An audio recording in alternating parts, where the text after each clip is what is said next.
এখনও এমন অবস্থা যে একেবারে শুরুর কাজটাও করা হয়নি অনেক জায়গায়। হ্যাঁ, যেমন ধরো, আমি জানি না তুমি কবে শেষ একটা খোলা মাঠে দৌড় দিয়েছ, আমি জানি না। ভোরের কিনারে তরি বেয়ে যাও, ফুল ঘাটে ফিরিও না, এখন সময় লড়াই করার, জিরিও না জিরিও না। সবকিছু মিলে আমার মনে হচ্ছিল যে এত বড় একটা অবিচার করা হচ্ছে, এটার বিরুদ্ধে কথা বলা দরকার। একটি দিনের জন্য কত প্রাণ দিয়েছি ভাই, ইতিহাসে মুগ্ধ সাইট, তার তুলনা নাই। জানতে চাই, জানাতে চাই, জানতে চাই, জানাতে চাই। সুপ্রিয় দর্শক, কিডস ক্রিয়েশন টিভির পক্ষ থেকে সবাইকে শুভেচ্ছা, আর সেই সাথে আমন্ত্রণ আমাদের আজকের বিশেষ আয়োজন জানতে চাই, জানাতে চাই, জাগ্রত জুলাই এই অনুষ্ঠানে। এই অনুষ্ঠানের মাধ্যমে আমরা আমাদের শিশু মনে জেগে ওঠা প্রশ্নগুলোর উত্তর জানতে চাইব সম্মানিত অতিথিবৃন্দের কাছে। যেহেতু একটি শিশুই আগামী দিনের কাণ্ডারি, সেহেতু চলমান ঘটনা প্রবাহ, ইতিহাস সব কিছুই তাদেরকে স্পর্শ করে। সেই চিন্তা থেকে আমাদের আজকের এই আয়োজন। দর্শক, আজকে আমরা আলোচনা করব আমাদের জুলাই গণ অভ্যুত্থান এবং এর পরবর্তী বাস্তবতা নিয়ে। এর জন্য আমাদের স্টুডিওতে আমন্ত্রিত হয়ে এসেছেন জনপ্রিয় টেলিভিশন ব্যক্তিত্ব, নবীন পার্লামেন্টেরিয়ান মার্দিয়া মমতাজ এমপি। আসসালামু আলাইকুম, আপনাকে স্বাগত। ওয়ালাইকুম সালাম। আরও এসেছেন এদেশের তরুণীদের গর্ব, জুলাই যোদ্ধা উম্মা উসওয়াতুন রাফিয়া। আসসালামু আলাইকুম, আপনাকেও স্বাগত। ওয়ালাইকুম আসসালাম, ধন্যবাদ। দর্শক, এর পাশাপাশি আমরা কবিতা ও গানও শুনব। আমাদের কবিতা শোনাবে ছোট্ট বন্ধু আরশিয়া মেহরান ফাতিমা। আসসালামু আলাইকুম, তোমাকেও স্বাগত। ওয়ালাইকুম আসসালাম। এবং আমাদের গান শোনাবে ফাতিন ইশরাক মাহিরা। আসসালামু আলাইকুম, তোমাকেও স্বাগত। ওয়ালাইকুম আসসালাম, ধন্যবাদ। এবং উপস্থাপনায় আছি আমি তাসবিহা আয়ান তানহা।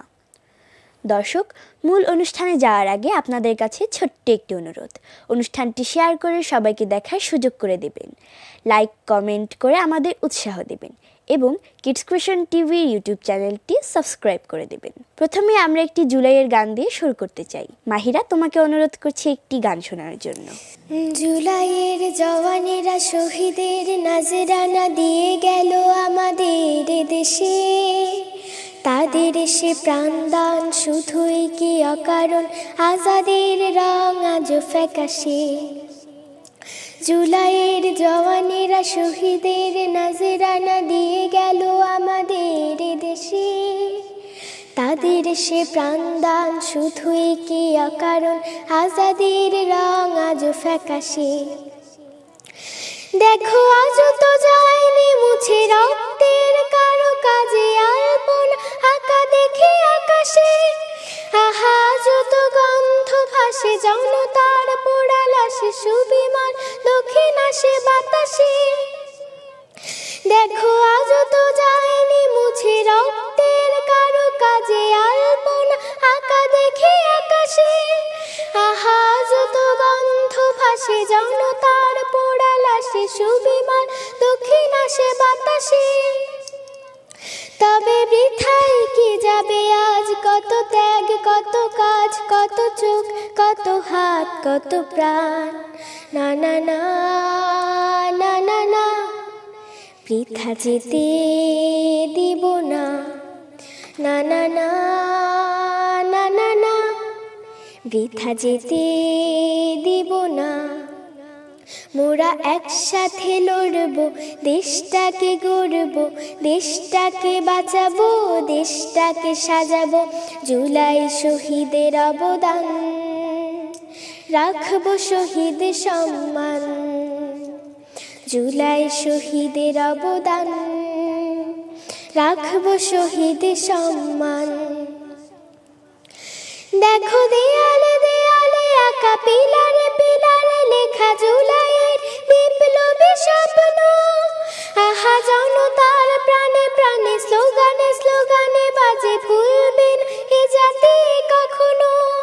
দেখো দেয়ালে দেয়ালে আঁকা, পিলারে পিলারে লেখা জুলাইয়ের বিপ্লবী স্বপ্ন, আহা জনতার প্রাণে প্রাণে স্লোগানে স্লোগানে বাজে, ভুলবেন এ জাতি কখনো। এসো গো গড়ে তুলি বুনিয়াদ সাম্যের প্রাসাদ, ভাঙব না কোনো ষড়যন্ত্রে। এ সমাজ বদলে ইনসাফ ও আদলে গড়বই কোরআনের মন্ত্রে। না না না না না না, পরাজয় মানব না। না না না না না না, পরাজয় মানব না। মোরা একসাথে লড়ব, দেশটাকে গড়ব, দেশটাকে বাঁচাবো, দেশটাকে সাজাবো। চেতনায় জুলাই স্বপন, রাখবো শহীদ সম্মান। জুলাই শহীদের অবদান, রাখবো শহীদ সম্মান। জুলাই শহীদের অবদান, রাখবো শহীদ সম্মান। ধন্যবাদ। অনেক সুন্দর হয়েছে এই গানটি। সম্মানিত অতিথিবৃন্দের কাছে আমাদের অনেক প্রশ্ন আছে, তো প্রথমেই প্রশ্ন করবে আরশিয়া। আমার প্রথম প্রশ্ন মার্দিয়া ম্যামের কাছে। ম্যাম, জুলাই পরবর্তী নির্বাচিত সংসদে আপনি একজন এমপি। সেখানে তুলে ধরার জন্য আমাদের মতো ছোট শিশুদেরকে নিয়ে আপনার কোনো পরিকল্পনা আছে কি? অনেক ধন্যবাদ, খুব সুন্দর একটা প্রশ্ন। আর তুমি খুব সুন্দর করে জিজ্ঞেস করলে। আমার মনে হচ্ছিল যে তোমাকে অনেকগুলো কথা বলি, অনেকগুলো আশার কথা বলি। হ্যাঁ, কারণ তুমি খুব আশা নিয়ে বলছিলে। আসলে সত্যি কথা এটাই যে জুলাইটা আসলে আমাদের সবাইকে কেমন জানি একটু শক্তি দিয়ে গেছে, তাই না? আমরা এখন নিজেদের কথাগুলো জিজ্ঞেস করতে পারছি, কারণ আমরা জানি আমাদের কথার একটু হলেও দাম আছে। হ্যাঁ, তো আমার যখন বাচ্চাদের কথা মনে হয়, তখন মনে হয় যে আমাদের অনেক কিছু করার আছে। কিন্তু ব্যাপারটা হচ্ছে যে বাংলাদেশে তো আমরা জানি যে আমরা যে রাস্তাটা দিয়ে হেঁটে এসেছি, সেই রাস্তাটা খুব ভালো ছিল না। এখনও এমন অবস্থা যে একেবারে শুরুর কাজটাও করা হয়নি অনেক জায়গায়। হ্যাঁ, যেমন ধরো, আমি জানি না তুমি কবে শেষ একটা খোলা মাঠে দৌড় দিয়েছ, আমি জানি না, আমিও মনে করতে পারি না, কারণ আমাদের খেলার জায়গা নাই, তাই না? তারপরে আমাদের স্কুলে আসা যাওয়ার জায়গাগুলো নিরাপদ না, আমাদের সাথে কেউ যেতে হয়, নিয়ে বসে থাকতে হয়, নিয়ে আসতে হয়। হ্যাঁ, তো এই নিরাপত্তাটা আসলে এখন অনেক বড় একটা প্রশ্ন আমাদের সামনে। আমরা চেষ্টা করছি এটা নিয়ে কথা বলার, এবং শিশুদেরকে তো আসলে পুরোটা সমাজ মিলেই দেখাশোনা করা উচিত। হ্যাঁ, একটা কথা আছে জানো, যে একটা বাচ্চাকে বড় করতে একটা গ্রামের সব মানুষকে লাগে, তাই না? এ বাচ্চাটা কোথায় যাচ্ছে, এ বাচ্চাটা কী ভালো খাবার খাবে, সব তাকে অ্যারেঞ্জ করে দিতে হয়। শুধু বাবা মা পারেন না। আমাদের প্রথম কাজ হচ্ছে একটা নিরাপদ বাংলাদেশ তৈরি করা। এটার জন্য আমরা কি কি করতে পারি বা কি কি করছি, শিশুদের নিরাপত্তা নিয়ে কথা বলছি। ইনশাআল্লাহ কিছুদিনের মধ্যে আমরা আরেকটা বিষয় নিয়ে কথা বলবো, যে যেই মায়েরা কাজ করেন, চাকরি করেন, তাদের যখন শিশু তার আল্লাহ তাকে একটা বাচ্চা দেওয়ার প্রস্তুতি শুরু হয়, সেই সময়টা থেকেই যেন তিনি নিজের যত্ন নিতে পারেন, যেন একটা সুস্থ বাচ্চার জন্ম দিতে পারেন। কাজটা তো ওখান থেকে শুরু, তাই না? জন্মের আগে থেকে। আর জন্মাবার পরে মায়ের যত্ন, শিশুর যত্ন এবং শিশুর নিরাপত্তা নিয়ে আমরা কথা বলছি। আর একটু বড় হলে কি হয়, এই যে তোমরা একটু একটু কথা বলছো, শিশুদের কথা বলার জায়গাগুলো তৈরি করে দেওয়া যেন যায়। এটা নিয়ে হয়তো রাফি আপু আরেকটু ভালো বলতে পারবে। যে আমাদের ছেলেমেয়েরা যেন নিজেরা কি চায়, ওদের কি লাগবে, ওরা কি করতে চায়, এইটাকে আরেকটু সুন্দর করে বলতে পারে। এটার জন্য কি দরকার, শিশুদেরকেও এটা জানতে হবে যে আমি কি চাই, আর আমরা যারা বড় মানুষ তাদের তো শুনতে হবে, তাই না? এই দুইটা জায়গাকেই তৈরি করার জন্য আমরা কাজ করব ইনশাআল্লাহ। অলরেডি আমরা কিছু কাজ শুরু করেছি। আর আমাদের মাথায় তো আসলে সব সময় থাকে যে জুলাইয়ে আসলে যাদেরকে আমরা হারিয়েছি, অনেক বাচ্চাদেরকেও কিন্তু হারিয়েছি। আবার এমন অনেক পরিবারের যারা বড়রা হারিয়ে গেছেন, যারা বড়রা শহীদ হয়েছেন, তাদের বাচ্চাদেরকে এখন কে দেখাশোনা করছে, তাই না? রাষ্ট্র যেন তাদেরকে দেখাশোনা করে, আমরা সেটা নিয়েও কথা বলছি। অনেকবার কথা বলেছি, আমরা নজর রাখছি যেন দেশটা এই পরিবারগুলোকে দেখে রাখে, যেন এই বাচ্চাগুলো সুন্দরভাবে বড় হয়। আর সবশেষে একটা কথা বলি যে আমরা আসলে এরকম আরেকটা জুলাই কখনো চাই না, যেই জুলাইয়ে বাচ্চাদেরকে মরে যেতে হয়, যেই জুলাইয়ে বাচ্চাদেরকে বাবা হারা হতে হয়, যেই জুলাইয়ে একটা বাচ্চাকে ভাই হারা মা হারা হতে হয়। হ্যাঁ, আমরা সেটার জন্য চেষ্টা করব। এটা অনেক ভারী একটা দায়িত্ব, কিন্তু কোথাও না কোথাও কাউকে না কাউকে তো শুরু করতে হয়, তাই না? আমরা সেটার চেষ্টা করছি। এবারে কে প্রশ্ন করবে? মাহিরা? আমার প্রশ্নটা রাফি আপুর কাছে। আপু, জুলাই আন্দোলনের সময় মতো তুমি ঢাকা বিশ্ববিদ্যালয়ের শিক্ষার্থী এবং এখন আছো, তো কিভাবে কি করেছো আর কি? বাড়িতে যোগাযোগ, পড়াশোনা, আন্দোলন চালানো কিভাবে সমন্বয় করেছো, যদি একটু শেয়ার করতে। তোমার প্রশ্নটার জন্য খুব ধন্যবাদ। আমি আইন বিভাগে পড়ছি ঢাকা বিশ্ববিদ্যালয়ে। তো সেটা হলো শহীদ মিনার, যে কেন্দ্রীয় শহীদ মিনার বাংলাদেশের, সেটার একদম বিপরীতে অবস্থিত। তো ওখানে আমি ক্লাস করতাম এবং সেই সময়টায় শাহবাগ থেকে স্লোগানের শব্দ শোনা যেত।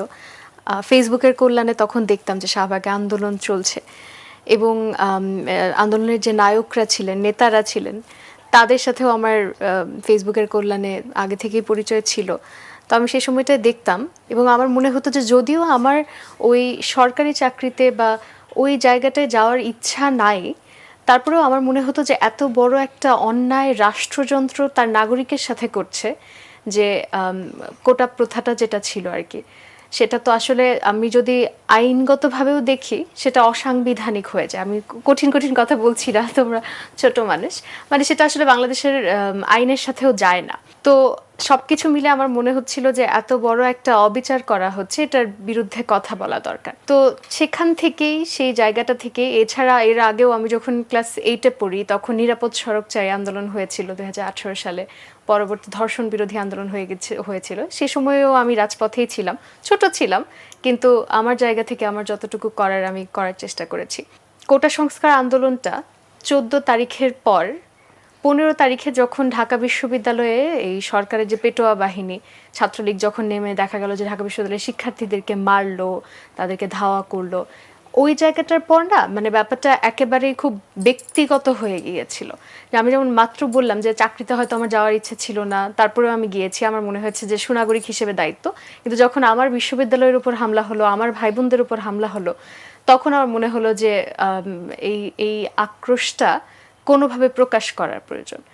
সেখান থেকেই রাজপথে থাকা, এবং এরপর তো দেখা গেছে যে ঢাকা বিশ্ববিদ্যালয়ের হলগুলোতে হামলা করা হয় এবং হলগুলো খালি করে দেওয়া হয়। আমি আমার বাড়িতে চলে যাই ময়মনসিংহে, এবং ময়মনসিংহেও আমি আন্দোলনে প্রতিদিনই যেতাম। এমন হয়েছে যে আমার একটা ইন্টারভিউ ছিল যেখানে আমি খুনি হাসিনাকে প্রশ্ন করে কথা বলেছিলাম, এবং এটার জন্য আমাকে বেশ কি বলবো, ঝামেলা পোহাতে হয়েছে। অনেকে এসে ফোনে থ্রেড দিত, হুমকি দিত, টেক্সট করতো, অনেক রকমের আজে বাজে কথা বলতো।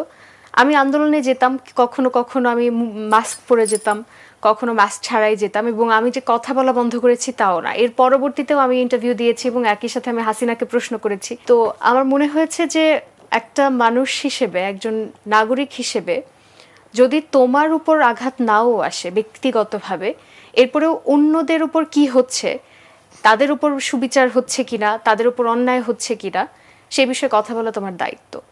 তোমরা যেহেতু ছোট, আমার মনে হয় যে তোমরা এখান থেকে, জুলাই থেকে তোমরা এইটাই শিখতে পারো যে নিজের উপর যদি নাও আসে, অন্যের উপর কি হচ্ছে সেটা তুমি বিবেচনা করে সঠিক রাস্তাটা বেছে নেবে, এবং যদি তার উপর অন্যায় হয় সেটা বলার সৎসাহস তুমি রাখবে। জি, অসংখ্য ধন্যবাদ আপু। এখন একটা কবিতা শুনলে কেমন হয়? মনে হয় ভালোই হবে, তাই না? তো আরশিয়াকে অনুরোধ করছি কবিতা শোনানোর জন্য। বিজয় পেলাম, আনন্দ আজ এলো নতুন দিন, ইতিহাসে এই দিনটি থাকুক অমলিন। একটি দিনের জন্য কত প্রাণ দিয়েছি ভাই, ইতিহাসে মুগ্ধ সাইট তার তুলনা নাই। বিজয় পেলাম, রক্ত দিলাম, রক্ত নেব ফের, না না না না, এই অনাচার নয় যে আনন্দের। তোমার আমার বিভেদ কোথায়, কোথায় ফারাক রেখা? ইতিহাসে কে হতে চায় এমন সীমার একা? আমরা সবাই একটি ঘরের হাজার ছেলে মেয়ে, হাসি খুশির বান ডাকবো, উঠবো কোরাসকে। এই বাংলা আমারই মা, আমার মায়ের শাড়ি, এসো সবাই রক্ষা করি আমার মায়ের বাড়ি। ধন্যবাদ। মাশাল্লাহ, অনেক সুন্দর হয়েছে। আচ্ছা তানহা, তুমি এবার আমাদেরকে একটি গান শোনাও। হ্যাঁ হ্যাঁ, অবশ্যই শোনাবো। তার আগে আমার মার্দিয়া খালামুনির কাছে একটি প্রশ্ন আছে। খালামুনি, আমরা জানি আপনার একটি ব্রাইট একাডেমিক ক্যারিয়ার আছে, আপনি একজন উচ্চশিক্ষিত নারী। তো রাজনীতির মাঠে আপনি আপনার এই যোগ্যতাকে কিভাবে কাজে লাগাতে চান? অনেক বড় একটা কোশ্চেন করে ফেলছো। তো আসলে একটা ব্যাপার কি, আমরা যখন একটা রাস্তা দিয়ে হেঁটে আসি, রাফিয়া একটু আগে বলছিল না যে আমরা আমাদের জায়গা থেকে চেষ্টা করেছি, কিন্তু একটা কবিতা আছে বাংলায়, সুকান্তের লেখা, আমি একটা দেশলাইয়ের কাঠি। একটা দেশলাইয়ের কাঠি দেখো, ছোট্ট একটা আগুন জ্বালায়, তাই না? কিন্তু এটা দিয়ে যখন আমরা এটার সাহায্যে আর একটা বড় কিছু জ্বালাতে পারি, সেটা অনেক বড় হতে পারে। একটা বড় চুলা জ্বালাতে পারি, যেখানে একটা বড়, অথবা একটা বড় ঘর জ্বালিয়ে দেয় কেউ, তাই না? তো আসলে হচ্ছে এই যে ছোট ছোট স্ফুলিঙ্গ, এগুলোরও মূল্য আছে, তাই না? তো আমার পড়াশোনার জায়গাটা থেকে আমি যেটা বুঝি, সেটা হচ্ছে যে নিজের কাজটা ঠিক মতন যদি আমরা করতে পারি, একই সাথে চারপাশকেও খেয়াল করি, তখন আমরা আমার কাজ দিয়ে সমাজের জন্য ভালো এমন অনেক কিছু করতে পারি। যেমন আমি যদি তোমাদেরকে জিজ্ঞেস করি যে কেন পড়ালেখা করো, এখন পরীক্ষা দিতে হবে না, হ্যাঁ এমনি বলছি, আমি যদি 10 জনকে জিজ্ঞেস করি যে কেন পড়ালেখা করো, কেউ বলবে অমুক একটা ইউনিভার্সিটিতে ভর্তি হতে চাই এই জন্য, কেউ বলবে একটা ভালো চাকরি করতে চাই এই জন্য, আর একটু বড় হলে মনে হবে যে একটা ভালো চাকরি পেলে আমি সুন্দর সুন্দর জামা কিনতে পারবো এই জন্য, তাই না? হ্যাঁ, এখন দেখো, আবার কেউ কেউ বলবে যে আমি সমাজটাকে বদলাতে চাই এই জন্য। আমি একটা সময় স্কুলে পড়াতাম, তো আমাদের একটা স্টুডেন্টের কথা আমরা সব সময় মনে করি। আমরা ওদেরকে নিয়ে আশেপাশের বাজারগুলোতে যেতাম, এক একটা ক্লাসকে নিয়ে এক একদিন। তো একদিন যাচ্ছি, তো ফুটপাতে মাঝে মধ্যে এরকম থাকে না, একটা জায়গায় একটু ভাঙা, ও পিচ্ছি একটা, ও এটা দেখে বলে, ইস কবে আমি বড় হব আর এই জায়গাটা ঠিক করব। তো আমার কাছে জানো, আমি যখন চিন্তা করি যে আমি কেন শিক্ষিত হব, কেন একটা চেয়ারে বসবো, তখন আমার ওই বাচ্চাটার কথা মনে হয়। আমি ওর কাছ থেকে প্রতিদিন শিখি। আমার মনে হয় এই যে ভাঙাচোরাগুলা, এগুলোকে যেন আমরা ঠিক করতে পারি, শুধু যেন নিজের জন্য চেষ্টা না করি, শুধু নিজের জন্য কাজ না করি। রাফি আপু বললো না যে আমার হয়তো একটা জায়গায় ইন্টারেস্ট নাই থাকতে পারে, কিন্তু রাস্তায় আমি দেখছি একটা লোক আর একটা লোককে অন্যায়ভাবে মারছে, আমি কি প্রতিবাদ করব না? আমি কি প্রতিবাদ করব না যখন একটা পুলিশ অন্যায়ভাবে আরেকজনকে মারছে? একইভাবে সরকার যখন মানুষকে ঠকাচ্ছে, তাই না?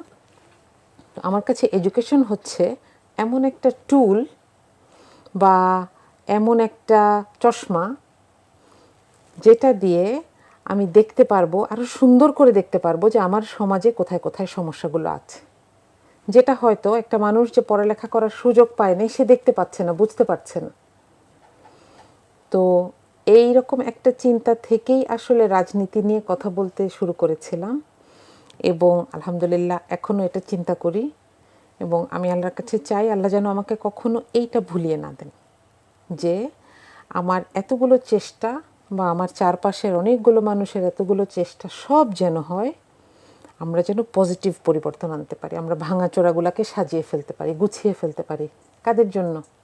তোমাদের জন্য, যেন তোমরা বড় হয়ে রাস্তাগুলোকে সুন্দর দেখতে পাও, যেন তোমরা চোখ বন্ধ করে হাঁটতে পারো।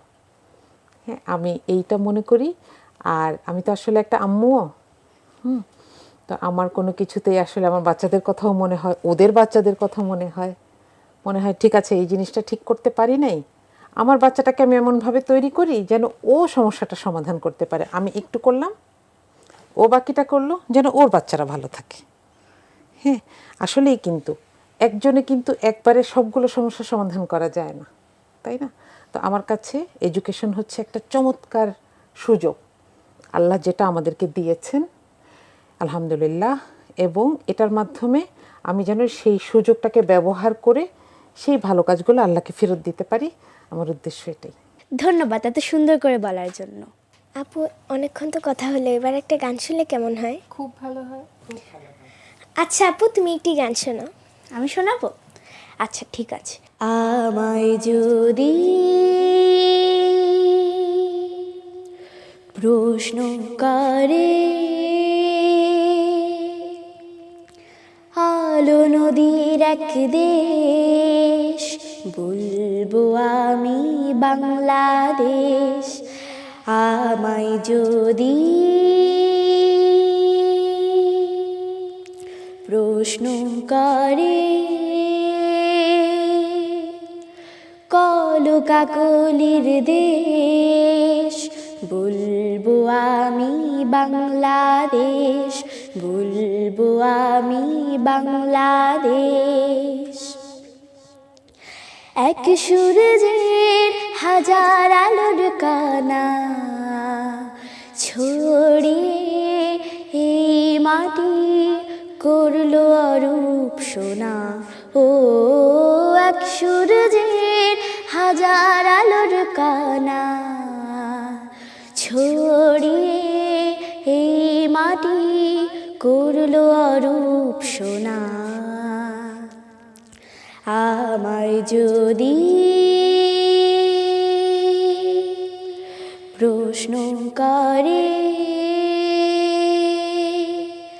মায়াবতীর কোন দেশ, বলবো আমি বাংলাদেশ, বলবো আমি বাংলাদেশ। নবদিগন্তের নতুন চলার চিঠি মেলেছে এ জীবন সম্ভাবনার দিঠি। ও নবদিগন্তের নতুন চলার চিঠি মেলেছে এ জীবন সম্ভাবনার দিঠি। আমায় যদি প্রশ্ন করে কাব্যগীতির কোন দেশ, বলবো আমি বাংলাদেশ। আমায় যদি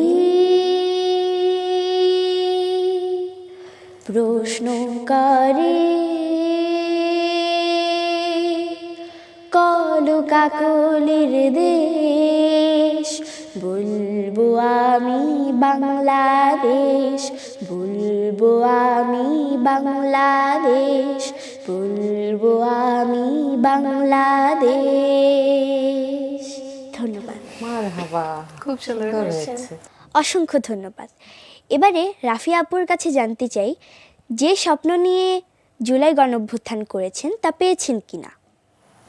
অনেক ধন্যবাদ। অনেক ফিলোসফিক্যাল একটা প্রশ্ন হয়ে গেল, খুব গভীর। আসলে আমি মনে করি যে জুলাই আমরা করেছি মোটা দাগে দুইটা স্বপ্ন বাস্তবায়নের জন্য। একটা হলো স্বৈরাচারের হাত থেকে মুক্তির জন্য, একটা নতুন রাষ্ট্র ব্যবস্থার জন্য, একটা নতুন ওই যে রাজনৈতিক বন্দোবস্তর জন্য, আর দ্বিতীয়ত নিজেদের অধিকার রক্ষার জন্য, আর নিজেদের ওই যে কণ্ঠ জারি রাখার যে নিরাপত্তাটা সেটার জন্য। প্রথমটা তো আমি মনে করি যে নিশ্চয়ই আমরা সফল হয়েছি, তা নয়তো এখন এখানে বসে তোমার আমার কথাই হতো না, দেখা যেত যে মার্দিয়াপুর সাথে আমার দেখা হতো আয়না ঘরে। তো সেটা যেহেতু হয়নি, হাসিনা পালিয়ে গেছে, ওইটুকু স্বপ্ন আমাদের পূরণ হয়েছে।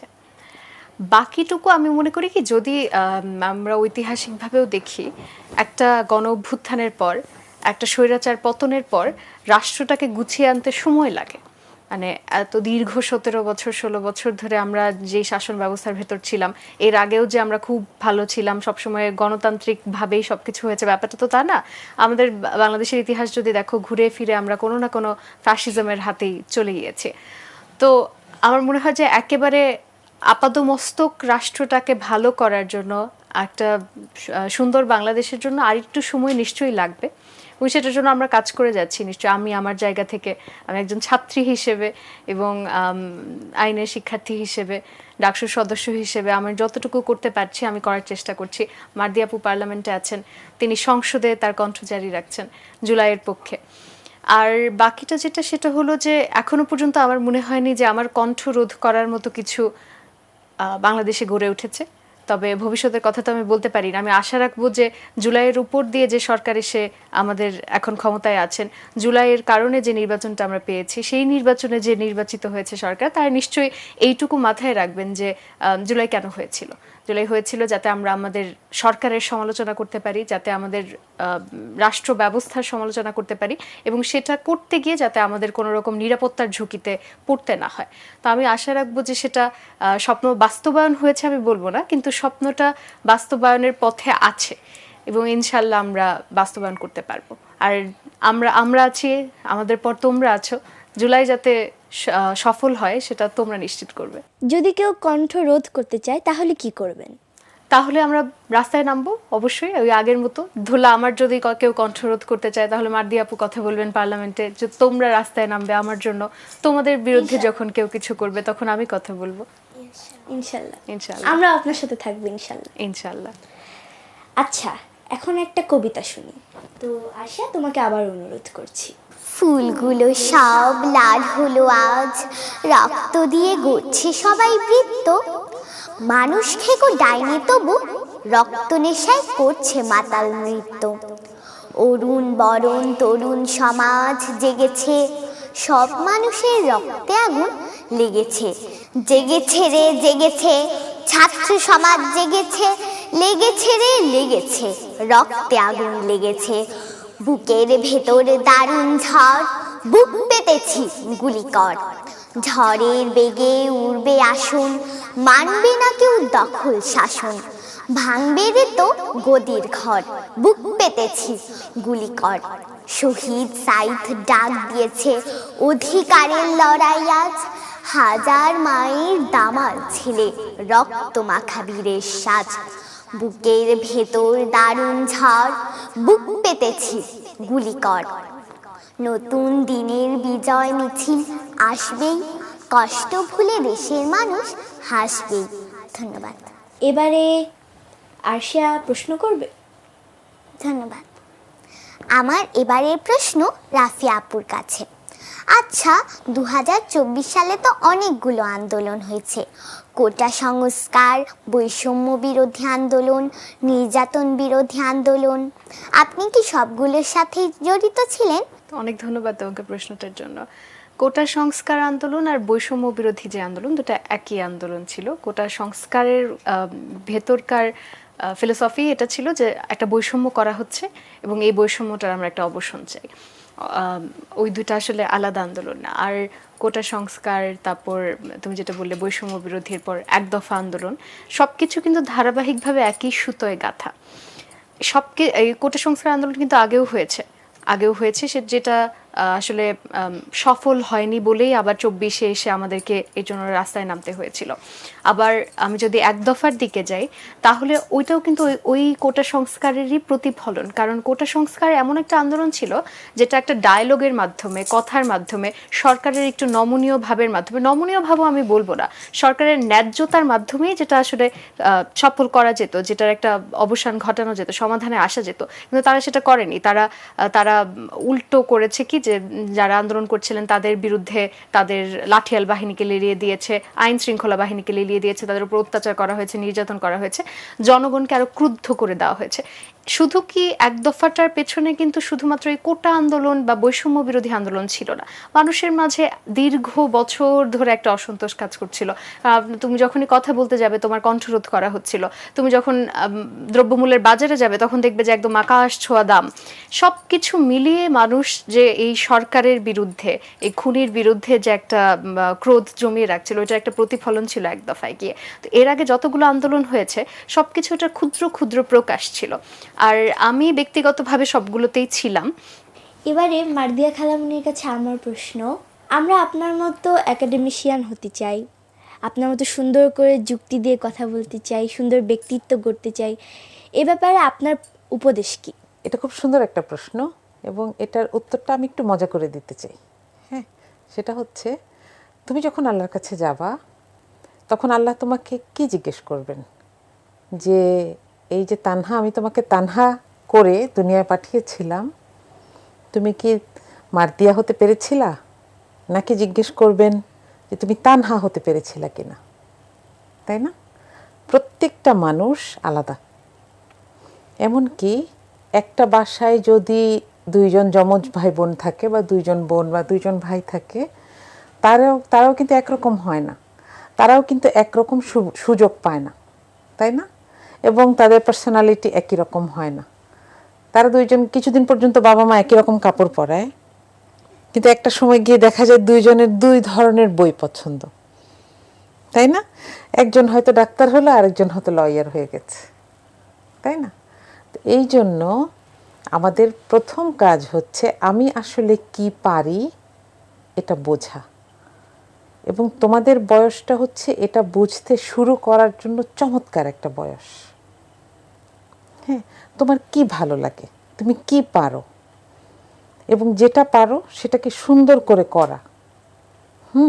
যে একটুখানি করলাম থাক, আবার ভালো লাগে না, আবার এটা করছি, এরকম না। যে একটা শখের কাজ করছি, যেমন আরশিয়া কি সুন্দর আবৃত্তি করে এবং আরশিয়া সম্ভবত ভালো মুখস্থ করতে পারে, মাশাআল্লাহ। হ্যাঁ, আবার হয়তো মাহিরা এক্সপ্রেশন দিতে পারে সুন্দর। হ্যাঁ, মাহিরাকে দেখে আমার মনে হচ্ছিল যে মাহিরা খুব সুন্দর এক্সপ্রেশন দিচ্ছে, মাহিরার এখন একটা কিছু ভালো লাগছে, এটা মাহিরাকে দেখে বোঝা যাচ্ছে। হ্যাঁ, আবার হয়তো এরকম হতে পারে মাহিরার এক ধরনের বই পড়তে ভালো লাগে। তো আমাদের কাজ হচ্ছে আমার যা যা করতে ভালো লাগে সেই কাজগুলো করা, নিজের যত্ন নেওয়া, এবং একটা সময় কি হবে জানো, আল্লাহ আমার সামনে ওই রকম একটা কাজ এনে দেবেন, তাই না, যে আমি আমার যোগ্যতাটাকে কাজে লাগাতে পারবো। আর একাডেমিক বিষয়েও, যেহেতু তুমি একাডেমিশিয়ানের কথা বলেছ, একাডেমিক বিষয়েও আমার কাছে মনে হয় যখন যেটা করা সেটা 100% মনোযোগ দিয়ে করা উচিত। হ্যাঁ, তাহলে কি হয়, ওই বিষয়টাতে এত চমৎকারভাবে জানা যায়, তুমি আর 10 জনকে শেখাতে পারবে। কিন্তু যদি আচ্ছা ঠিক আছে 10টা অঙ্ক সিলেবাসে আছে, আমি 4টা করলে মোটামুটি 50 পাবো, তাহলে আর করব না, এরকম করা যাবে? এরকম করলে কি ঝামেলা জানো, হয়তো তুমি 50 পাবা, কিন্তু তুমি পরের ক্লাসে গিয়ে আবার তোমাকে ওই আগে যেগুলো বাদ দিয়ে এসেছিলে ওগুলো থেকে শুরু করতে হবে, তাই না? এই জন্য আমার সবসময় মনে হতো কি, আমি এই জন্য 9-10-এ একজন টিচারের কাছে পড়তাম, আর ইন্টারমিডিয়েটে গিয়ে কোনো টিচারের কাছে পড়ি নাই। কারণ আমার মনে হতো সবাই আমাকে শুধু বলে যে এই 10টার মধ্যে 5টা পড়ো, বেছে বেছে দেয়, আমার ভালো লাগে না, আমার সব পড়তে হবে। তাহলে কি হবে, একটা সময় আমার মনে হলো যে আমি এই বইটা জানি, আমার আর ওটা দেখতে হতো না। হ্যাঁ, এটা তো আমি আমার ডিসিপ্লিনের কথা বলছি, সবাই তো একরকম পড়ে না। ওই যে বললাম যমজ ভাই বোনও তো একরকম হয় না।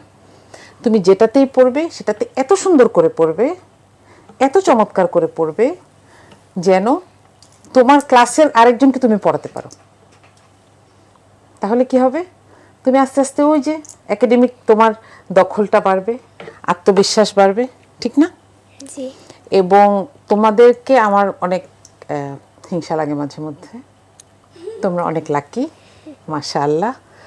আমি যখন আমার বয়স 22, তখন আমি প্রথম বাটন ফোন, আমাকে একটা বাটন ফোন কিনে দিয়েছে।